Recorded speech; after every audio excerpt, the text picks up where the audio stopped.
ललितमेदिनि विश्वविनोदिनि नन्दिनुते गिरिवरविन्दशिरोदिनि वासिनि विष्णुविलासिनि जिष्णुते भगवति हे सितिकण्ठकुटुम्बिनि भूरि कुटुम्बिनि भूरि कृते जय जय हे महिषासुरमर्दिनि रम्यकपर्दिनि शैलसुते।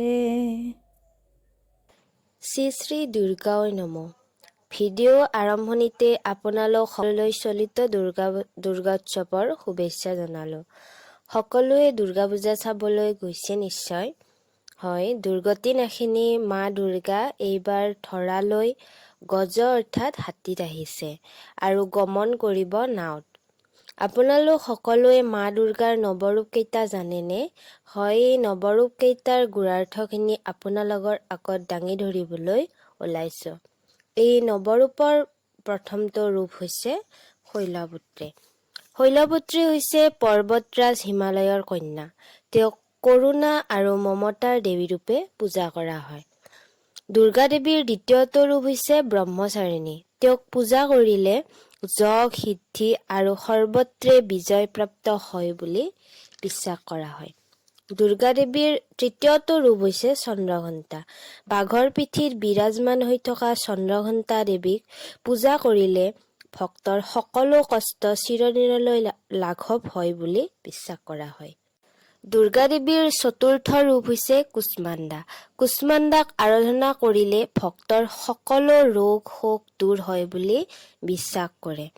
দুৰ্গাৰ পঞ্চমটো ৰূপ হৈছে স্কন্দমাতা। তেওঁ ভক্তৰ সমস্ত ইচ্ছা পূৰণ কৰে। তেওঁক মোক্ষৰ দুৱাৰ খুলি দিয়া মাতাৰ ৰূপতো পূজা কৰা হয়। দেৱী দুৰ্গাৰ ষষ্ঠ ৰূপটো হৈছে কাত্যায়নী। কাত্যায়নীক গৌৰী, হেমাৱতী আৰু ঈশ্বৰী নামেৰেও জনা যায়। দুৰ্গা দেৱীৰ সপ্তমটো ৰূপ হৈছে কালৰাত্ৰি। কালৰাত্ৰিক পূজা কৰিলে কাল আৰু অসুৰ নাশ হয় বুলি বিশ্বাস কৰা হয়। মহাগৌৰী হৈছে দেৱী দুৰ্গাৰ অষ্টম ৰূপ। তেওঁ হৈছে ভগৱান শিৱৰ পত্নী। সেইদিনা দেৱীক চুন্ৰি অৰ্থাৎ কাপোৰ উপহাৰ দিলে সৌভাগ্য প্ৰাপ্তি হয় বুলি বিশ্বাস কৰা হয়।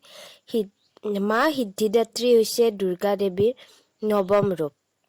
তেওঁক পূজা কৰিলে বন্ধ হৈ থকা কামবোৰৰ সম্পূৰ্ণ হয় বুলি সকলোৱে বিশ্বাস কৰে। হয়, এইখিনিয়ে আছিল আজিৰ ইনফৰমেশ্যন।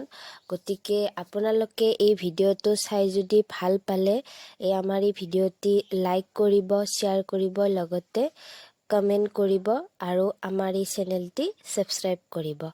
ধন্যবাদ। জয় মা দুৰ্গা।